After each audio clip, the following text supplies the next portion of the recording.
How difficult is the job of being a football manager today, especially in the lower leagues?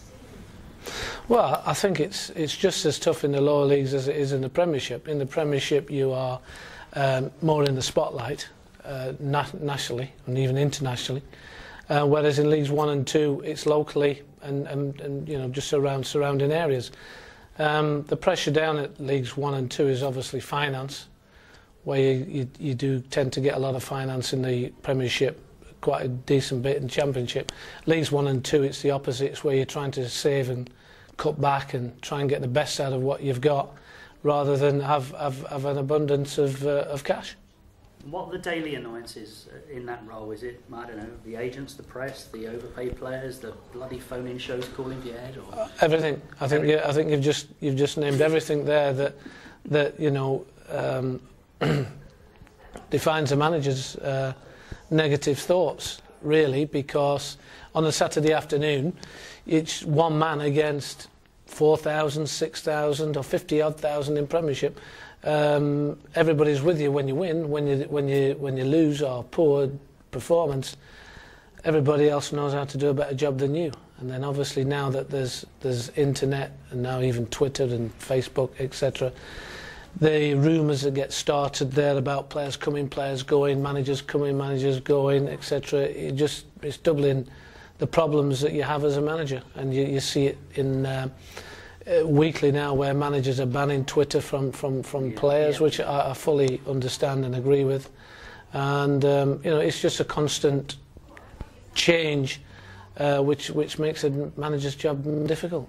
How does a manager who's driving home from a game or whatever, do you listen? I mean, how do you, do you swear back? Do you listen? No. You don't listen? I'll be honest. I don't listen to phone-ins. Don't read websites. I mean, you know, the websites are you know, horrendous for managers, because you know, the comments that go out on it, and you know, fans forums, etc. You know, you've got people who are for the manager, people who's against the manager. Then they'll have if things aren't going too great, then they'll have a percentage vote in or out for the manager, and it's all the time. So you know, the best thing as a manager is never to read them. Never to read, look, listen. No, you keep your own mind, keep your own thing. The worst thing is somebody will tell you what's on them anyhow. Somebody will say so-and-so's having a pop at your team, somebody's having a pop at your selection, your formation, your tactics, and all them scenarios go on and on. And when you say about numpties ringing radio station in, I think it's, you know, I listen to them sometimes nationally when I'm on Radio 5 Live going home, or Stan Collymore show, etc. on Saturday night, and you get people ringing in, and Stan will go, well, what did you think of the game? Well, I didn't go to the game today, you know, and that's typical about it. And most of them, it seems to me, haven't been.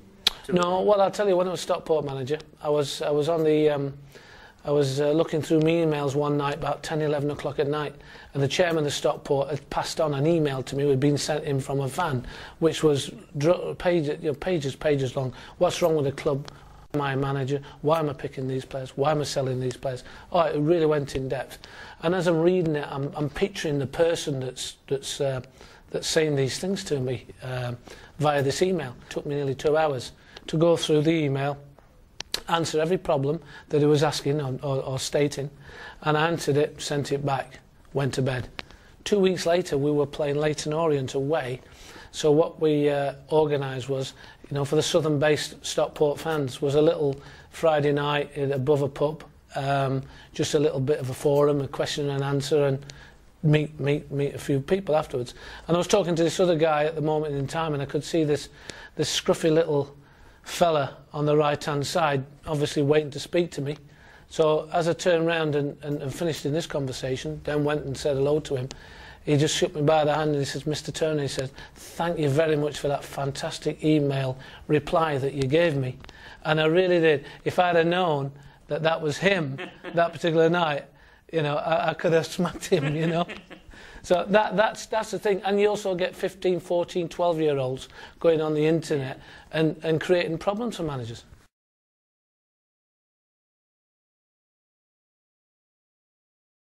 Is it increasingly difficult when the player is being paid significantly more than the manager? Well, I think it's totally changed, you know. I mean, the great Brian Cloughs, Bill Shankleys, even Sir Alex, as I'm sure over the years mellowed from his early days at Aberdeen and early days at Manchester United. It is a different era now. I mean, youth team coaches can't shout at young players and can't bark orders at them from the sideline as much as what they used to, and everything's got to be nicely nice with them.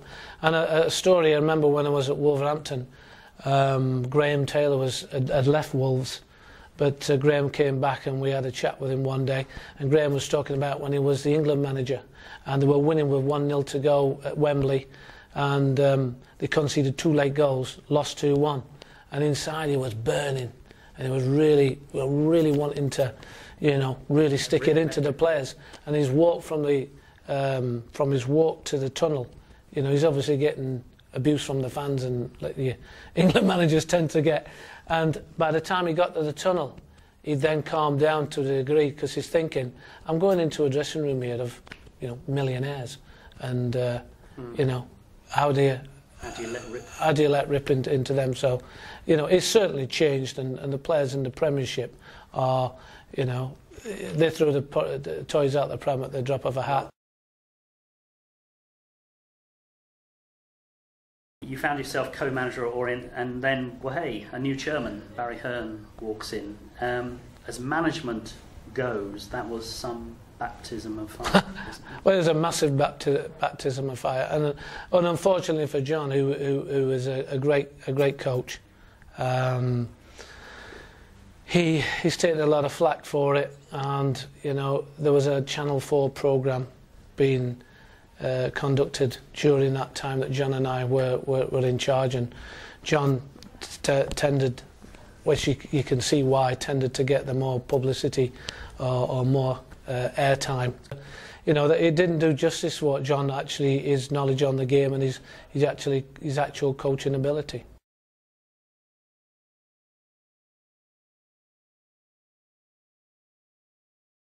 And Terry was way back in the days when Terry was when freedom of contract had started, and Terry then was on a week-to-week contract, and which meant that a player could leave at any time, or the club could say to a player that from this week onwards we're releasing you, you're a free transfer and going, and that's what John did. But it got massively blown up out of proportion.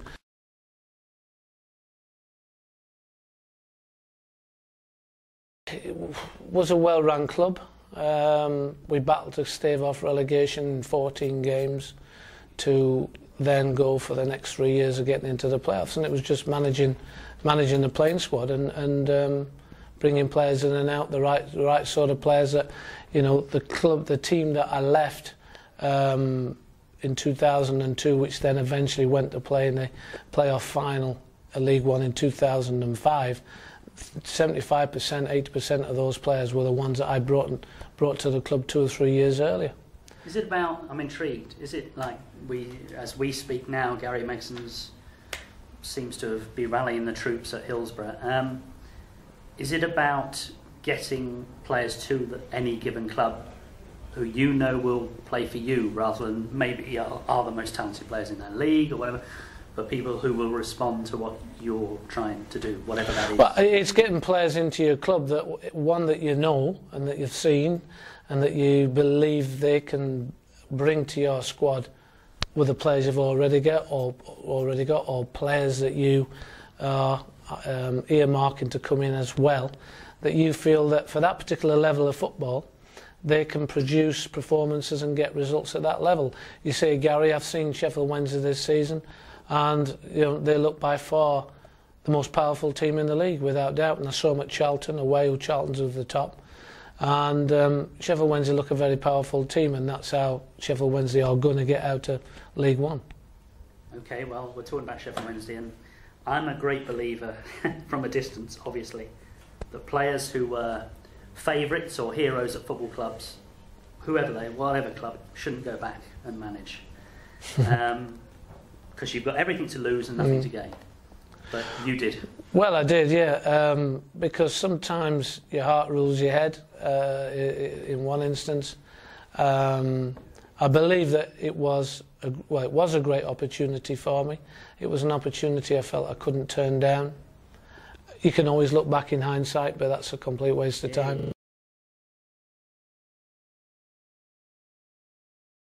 What were the biggest problems when you walked into Hillsborough? The biggest problems were that there's massive losing mentality right the way through the club. Young players who had come through the ranks and then gone into play into the first team had been brought up or who had seen over a period of time highly paid players basically not being bothered about results, not being bothered about training, total disrespect for the club, etc. And these young players who were full of enthusiasm were being schooled by these people. So when I came into Sheffield Wednesday, the team had been were used to what's been going off in the previous 4 or 5 years. Every manager that's been there had the same problem. My problem that I had was that I had a lot of players on another 2 years, another 2-year contract, and I've always stated that I had 14 months with the players in contract, and I had 4 months with the players that I brought in, who I scouted and brought into the club. I certainly believe if I had 14 months with those players that I brought in for the 2004-2005 season, I would have been there a lot longer than what I was. But I had to. You had the nasty job to do. I had the hardest work, and to be fair, before Terry Yorath took over the position of manager, I spoke to Howard Wilkinson, and Howard said to me, because I asked Howard about the Sheffield Wednesday position, and Howard said to me that whoever's going to be the next manager is going to do hard work, and they'll come in after him, and pick up the good bits and kick on. And although Terry only was there for 6 months, I was there for another 14 months. So that's 20 months there, the management, and then Paul Sturrock came in after me, and within 8 months I'd won a playoff final with, once again, 75% of the players that I brought in at the start of the season, and got promotion to the Championship.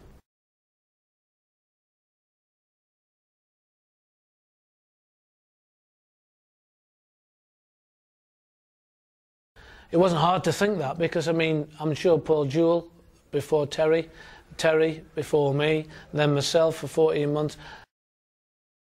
Everybody knew what needed to be done, but you couldn't do it because the players were on high salaries, and very difficult to motivate some of the time. I'm talking about previous to myself. I know Paul Jewell was really tearing his hair out with certain things that were happening at the club with certain players, which devalued anything that Paul was trying to do. Paul's since gone on to being successful in management, so which tells you another story as well. I think people appreciated, and I appreciated Paul Sturrock, because when they won the cup final, Paul did say that a lot of this hard work had been created by Chris Turner, the previous manager, which I appreciated. And I think when people sit down and analyse players that are brought in, most of them were successful. And when you look at Brunton Whelan, who are now playing in the Premiership, Grant Holt, who's now playing in the Premiership, and scoring goals, etc. I brought some good players to the club, and in the League One situation that we were in at the time, they proved enough to get into the playoffs, which might be the way out this season with Gary as well, if they don't get spots 1 and 2. So I think if nearly £4 million worth in Brunton Whelan in transfer fees, I'm sure certainly saved the club at some stage.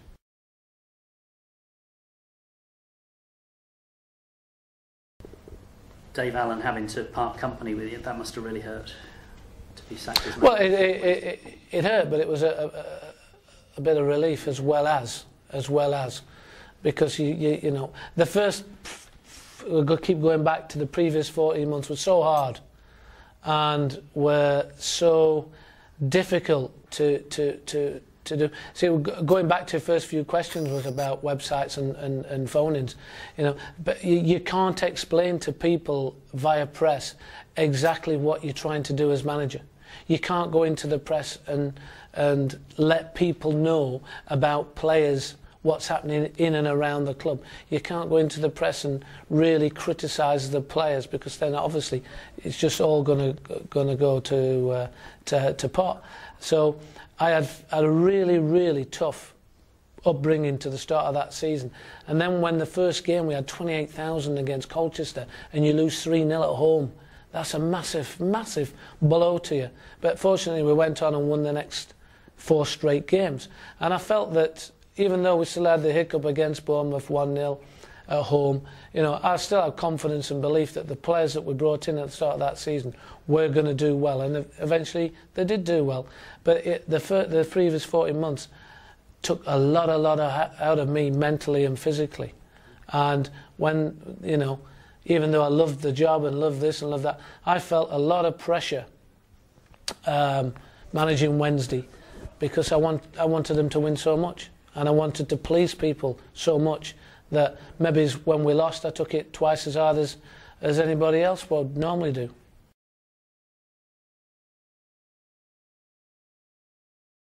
But a lot of pressure was put on Dave, and you know, some people probably will never or won't appreciate what he actually did for Sheffield Wednesday, and his finances kept him going at certain times. His finances allowed even Paul Sturrock to bring in loan signings.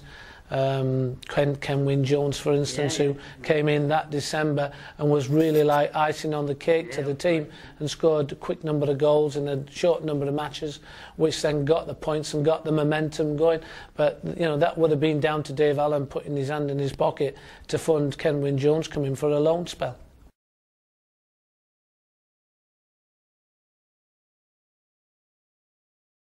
I think, well, lots of things, because I mean, if you don't learn from the experiences that you've just had, it's then you're a bit of a fool. I'm not in the dressing room. What sort of manager are you? Are you a shouter or a screamer in the face? Are you I can be. Hairdryer? No. As we talked earlier, players don't respect that. Players don't respond to that. I'm not. You know, some would say a nice guy, but I'm not a nice guy. You can't be a nice guy to be a manager. You have got to keep balls in the air, juggling balls in the air, to a lot of the time, and to pacify players and people at times. That, you know, you have to have that streak in you where you are able to free players, release players, sell players, drop players. You can't be a nice guy, because players will take heart from that.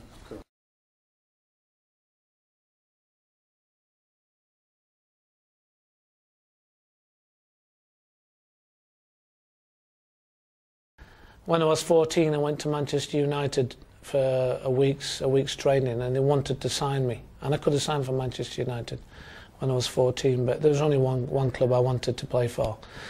And when I signed for him as an apprentice in those days, there was only a couple of us looking after about 28 players at the particular time. We had to clean all the boots, all the kit out, in and out, everything, training kit.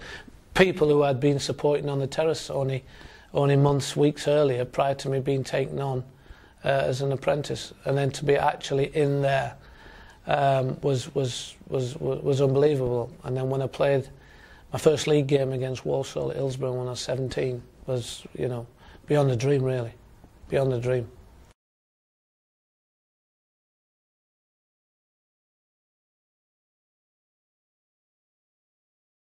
My personal memory, amongst all your saves, a penalty save from Liam Brady at Highbury. That's right, yeah. Well, I mean, those 5 games, you know, they're such a long time ago, but you don't forget. And playing against Pat Jennings for me was a massive, massive highlight. You know, to be on the same field as Pat Jennings.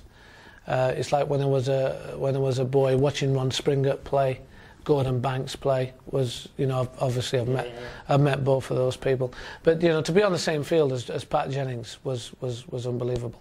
And you know, I can picture the clock now at at Highbury, and Arsenal scored with minutes to go to force the game into extra time, then replays. You know, going down to Leicester on frozen nights, to play three times. 3 times. Was it a bad penalty or was it a great save? I thought it was a fantastic penalty, but a better save. I agree. But no, Judgment call like any other penalty? Well, I always. It's a long time ago. It's a long time ago, but you know, penalties. Whenever I face penalties, I used to think of what I'm going to go to this particular side, and that's it. And if he hits it that side, I'll have a fair chance of stopping it. I had 6 great years at Sunderland, playing wise. I mean, Ken Knighton signed me there. First season, we got promotion on a Monday night in front of 47,000 at Roker Park. We'd just beaten West Ham, who just won the FA Cup with a Trevor Brooking headed goal on Saturday. And then to play West Ham at home on the Monday night with 47,000 there, we beat them 2-0. Fantastic. That was a great season, and I got some great write-ups and media attention in the first season, especially. We're getting promotion, and the North East is a very, very passionate area for football.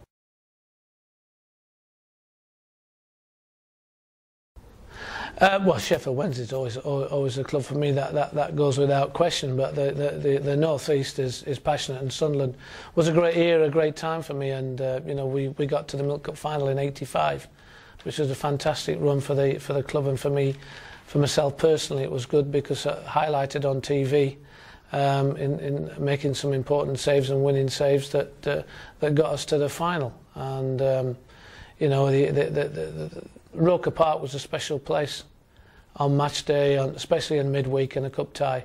It was a real air of excitement, and you know, I was 20 when I signed there, so you know, it was early days of my career as such. But you know, they were playing in the top flight as well.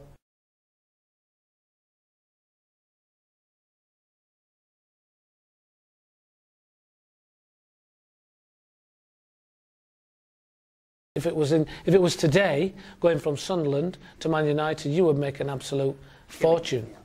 Whereas in those days, I got paid more money to go to Manchester United, but not a great deal. But it wasn't the finances for me. It was about, you know, could I sit down now today and think I might have played for Manchester United? If only I've gone there, who knows what might have happened, you know? So, you know, I had to make the decision, and it was an easy decision.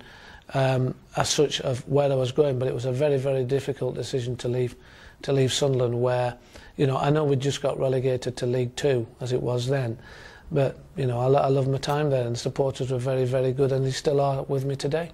Is there any one manager during all that period that you learned most from, or one particular thing you've learned from? I don't know, Ron Atkinson. Well, I think you learn something from everybody. From everybody you play. I've been very fortunate to play under some great managers: Howard Wilkinson, Sir Alex, Ron Atkinson, you know, Jack Charlton. I mean, Jack Charlton. I mean, you talk about sweepers and front sweepers. Jack had them in 1977 at Sheffield Wednesday. Ron Atkinson was you know, an absolute top class manager to play for and work under. And you know, the players, you only have to ask any player that's played under him. And you wanted to play, and he wanted his teams to play, and it was an exciting time, even at Manchester United. And there was much more about him than the bling. I mean, that was just that. I mean, there was much more. You know, his just personality with the players, and he always had time of the day for his players. He laughed and joked majority of the time. Could be serious. You know, I can't really recall Ron. I know he did, I'm sure he did, but I can never really recall Ron losing it in the dressing room. And we've, you know, once again, we'd have had some bad defeats, I'm sure, at certain times of Ron. But, you know, he was experienced and he knew what the game was about. And he was, you know, the Sheffield Wednesday team, certainly of 1991 season, was a fantastic team to play in. So 1991, you find yourself at Wembley playing against Sir Alex Ferguson and Manchester United in goal for Sheffield Wednesday in the League Cup final. Divisions apart, 4-1 with Ron as manager, and boom, boom, you win. Well, you couldn't have scripted it really, for me personally anyhow. But I mean, the build-up to the games was just tremendous. I mean, we went down to Bishop Abbey, trained a day or two there. Then we went into London. We had a night out with the wives and girlfriends on the Friday night. We had a bit of a party on the Saturday night because it was Trevor Francis's 40th birthday. It was just so relaxed. It was untrue. We had Stan Boardman. You know, we came down for breakfast on the morning of the game, and Stan Boardman, he's going round everybody laughing and joking. You got Stan Boardman on the team bus going to Wembley. We never ever thought we would lose that game, and really? No, we never thought we'd lose that game. You thought you No, we never thought we'd lose that game. We were confident. We worked on one or two things. And that's down to Ron. Well, the belief that he gave the team. But you know, when you look in the team that we had the best captain I ever played under, Nigel Pearson, one of the best footballers in John Sheridan, one of the greatest goal scorers of the club in David Ayres, Roland Nielsen, one of the best foreign players that I ever played with or come across. You know, Nigel Worthington, experienced left back. You know, Shirty. You know, they're all Danny Wilson. All it was a fantastic blend of player, a squad of players, and we had a fantastic team spirit. And we generally felt we could win that game. We never thought we'd lose, and you know, it was fantastic. And that on top of, you know, at the same time winning league games and gaining promotion that year, you couldn't have scripted it any better.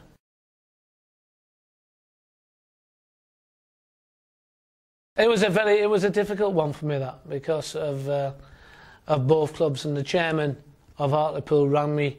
Debbie and I were in New York at the time, and we were at the bottom of the big tall building, right. Which name escapes me. Debbie?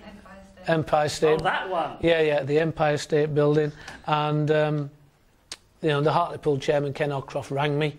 And one of the major players in the club, Berger Larsson, I was talking to them. So, you know, I had a great affiliation for Hartlepool, you know, my standing with Sheffield Wednesday. So it was a real, you know, which way do I go? So like then, and I'll say now, I'm just glad, you know, that somebody won, you know. Although, you know, there's disagreements on both sides who was the better team on the day, but whichever way it went, I was going to be a winner, whoever went up, because on both teams, majority of the Wednesday team had signed, and majority of the Hartlepool team had signed.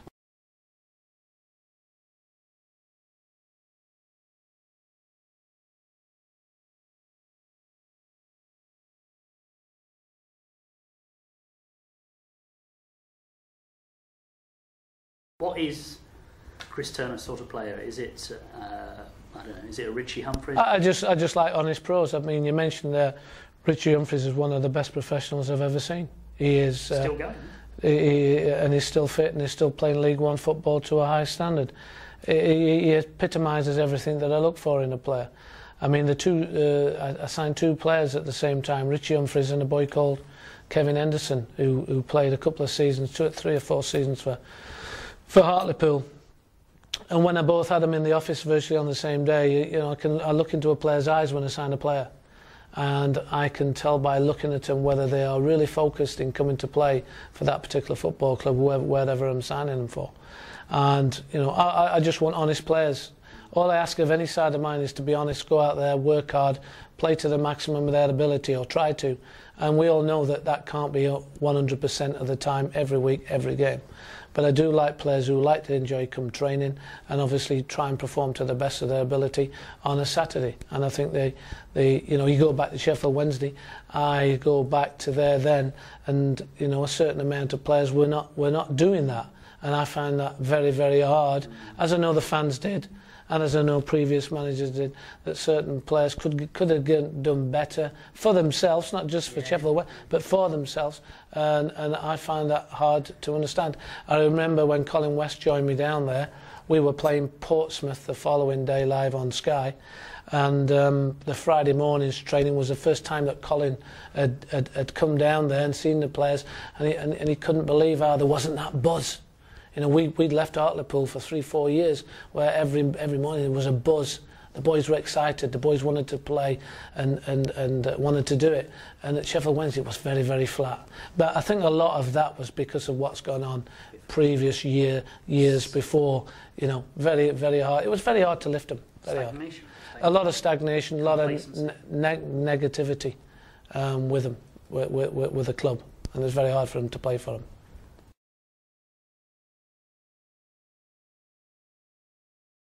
I would like football people to be running football. Yes. I would like football people who are experienced in football to be making the decisions on football, on the FA, on the Football League, that benefit the game of football. I would love, you know, I wish we could tear up all the rule books about youth team football, etc., and schoolboy football, and some of it go back to when I used to play, but obviously bring up to a modern day era of today, because you know, that I think a lot of the enjoyment has gone out of the game at younger sort of age groups. A lot of pressure put onto young players to make it in the game, and there's a lot of heartfelt by when they don't make it. But I would want really football people. There's a lot of, I was talking to somebody the other day, and there's a lot of good people, experienced people who are not in the game, who should be in the game, making or helping to make decisions in football that relate to how football can improve. One quick one is the 7 substitutes that's been withdrawn in Football League clubs is amazing, absolutely amazing. That was brought in, but that was brought in by chief execs and chairmen who have made a decision that in reality I would think 99% of football managers or football people wouldn't make that decision. That means that you could have 2 young players on your bench, which could give them a little bit of experience, but that's been taken off them by substitutes being down to 5. You know, the England situation is, you know, it's crazy, absolute crazy. You know, we're going to go into a major tournament next summer with a manager that's leaving after the tournament. Is he going to select players for the next? You know, I think personally the next tournament we should be not planning for the Europeans, we should be planning for the World Cup. And I think we should be giving young players, Smalling, Jones, Sturridges of this world, all the experience in this European Championship, so that we can go on to the world level in 4 to 5 years' time with players who've got the legs and the energy and the experience. If we go into the Europeans next summer, is it for Capello to try and win it with the old stages, players who we all know about, who haven't failed the country, as people have said, but haven't performed as well as what they could have done? I'd like to go with a fresh young side, like the Germans did in the last World Cup, and do reasonably well, gain that experience, and then go and try and win the World Cup in 4 or 5 years' time.